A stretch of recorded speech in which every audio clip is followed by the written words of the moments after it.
اللہ پر توکل رکھنا ایمان کی سب سے بڑی نشانی ہے۔ کچھ نہ ہوتے ہوئے بھی یہ امید ہونا کہ میرا رب سب کچھ کر دے گا۔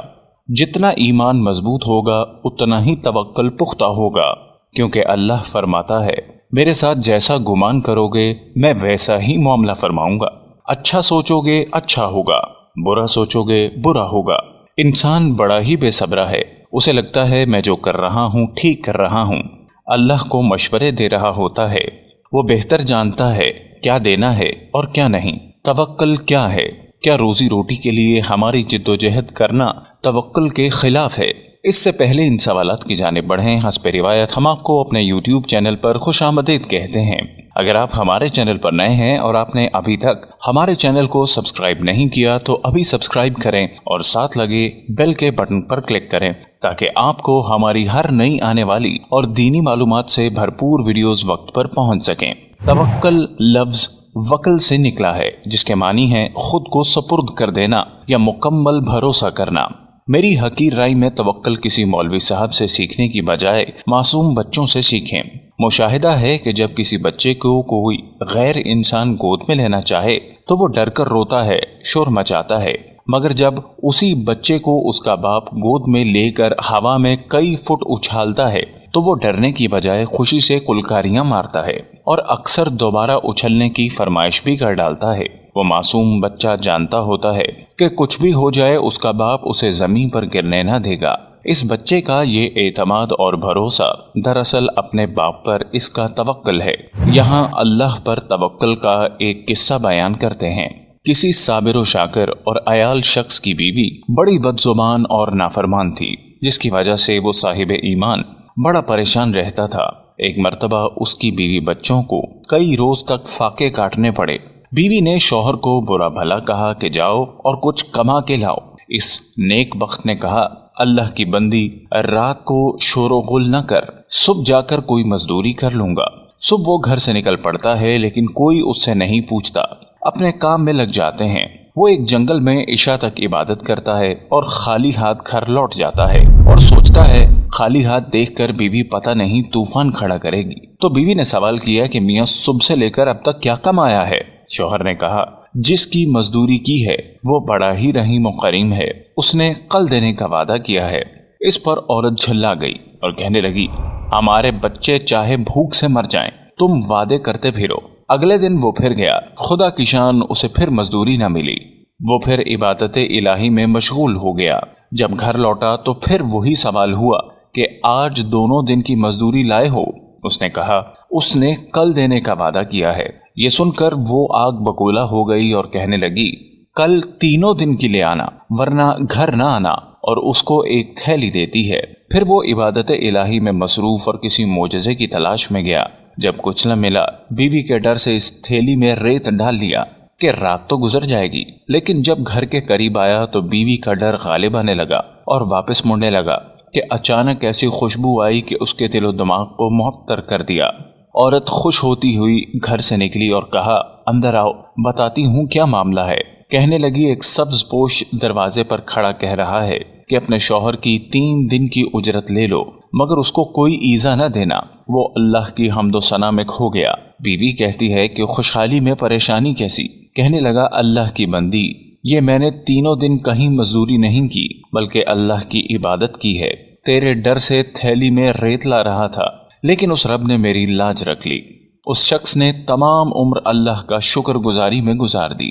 اللہ تعالیٰ پر توکل یعنی بھروسہ کرنا انبیاء کرام کے طریقے کے ساتھ اللہ تعالیٰ کا حکم بھی ہے۔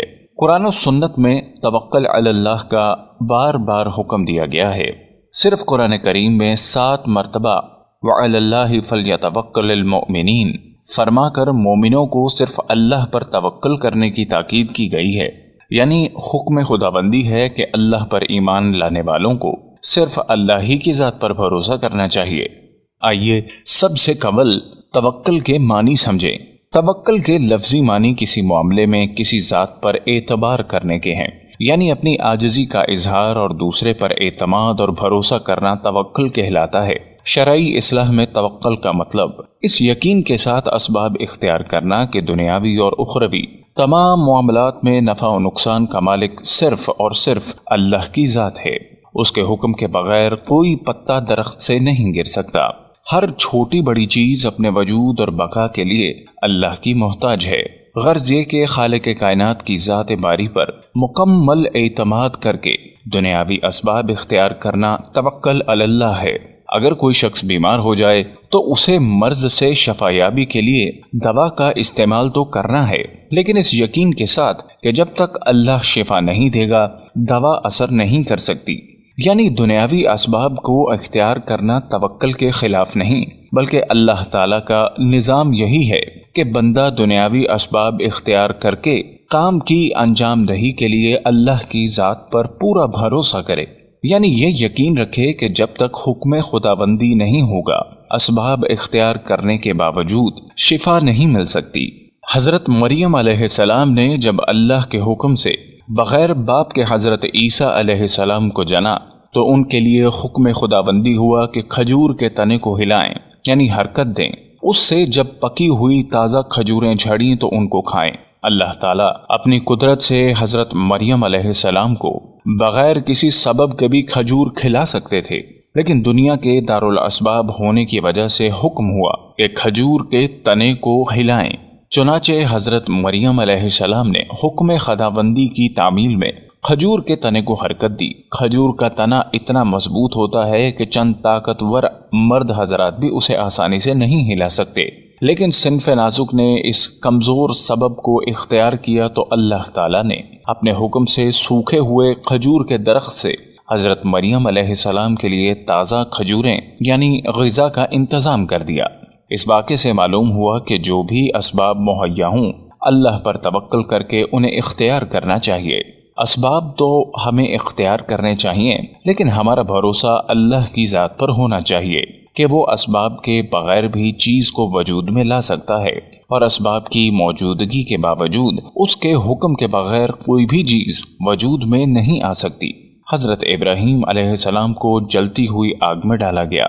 जलाने के सारे असबाब मौजूद थे, मगर हुक्म खुदाबंदी हुआ कि आग इब्राहीम के लिए सलामती बन जाए, तो आग ने उन्हें कुछ भी नुकसान नहीं पहुंचाया, बल्कि वो आग जो दूसरों को जला देती हजरत इब्राहीम अलैहिस्सलाम के लिए ठंडी और सलामती का सबब बन गई। इसी तरह हजरत इस्माइल अलैहिस्सलाम की गर्दन पर ताकत के साथ तेज छुरी चलाई गई, मगर छुरी भी काटने में अल्लाह के हुक्म की मोहताज होती है। अल्लाह ने उस छुरी को हजरत इस्माइल अलैहिस्सलाम की गर्दन को ना काटने का हुक्म दे दिया था, लिहाजा काटने के असबाब की मौजूदगी के बावजूद छुरी हजरत इस्माइल अलैहिस्सलाम की गर्दन नहीं काट सकी। जो भी असबाब मुहैया हों उन्हें इस यकीन के साथ इख्तियार करना चाहिए कि करने वाली ज़ात सिर्फ और सिर्फ अल्लाह ताला की है। हजरत अय्यूब अलैहिस्सलाम ने जब अपनी तवील बीमारी के बाद अल्लाह ताला से शिफा याबी के लिए दुआ फरमाई तो अल्लाह ताला ने हजरत अय्यूब अलैहिस्सलाम को हुक्म दिया कि वो अपने पैर को जमीन पर मारें। अब गौर करने की बात यह है कि क्या एक शख्स का जमीन पर पैर मारना उसकी 20 साल की बीमारी की शिफा याबी का इलाज है? नहीं, लेकिन उन्होंने अल्लाह के हुक्म से ये कमजोर सबब इख्तियार किया जिसके जरिए अल्लाह ताला ने अपनी कुदरत से उनके जमीन पर पैर मारने से पानी का ऐसा चश्मा जारी कर दिया जिससे गुस्ल करने पर हजरत अय्यूब अलैहिस्सलाम की 20 साल की बदन की मुतअद्दिद बीमारियां खत्म हो गईं। हजरत अय्यूब अलैहिस्सलाम के इस वाक़े से हमें मुतअद्दिद सबक मिले। 2 अहम सबक ये हैं। पहला सबक ये है कि अल्लाह ताला अपने इरादे से भी हजरत अय्यूब अलैहिस्सलाम को शिफा दे सकते थे, मगर दुनिया के दारुल असबाब होने की वजह से हजरत अय्यूब अलैहिस्सलाम को हुक्म दिया कि वो कुछ हरकत करें, यानी कम से कम अपने पैर को जमीन पर मारें। दूसरा सबक ये कि जो भी असबाब मुहैया हों उनको इस यकीन के साथ इख्तियार करना चाहिए कि अल्लाह ताला की कुदरत और हुक्म से कमज़ोर असबाब के बावजूद किसी बड़ी से बड़ी चीज़ का भी वजूद हो सकता है। जो भी अल्लाह पर अंधाधुंध यकीन रखता है अल्लाह उसकी गैबी मदद ज़रूर करता है, चाहे वो किसी भी सूरत में क्यों ना हो। वो जब भी असबाब पैदा कर देता है जब हमें कुछ नज़र नहीं आ रहा होता, क्योंकि मुमकिन और गैर मुमकिन तो आपकी नज़र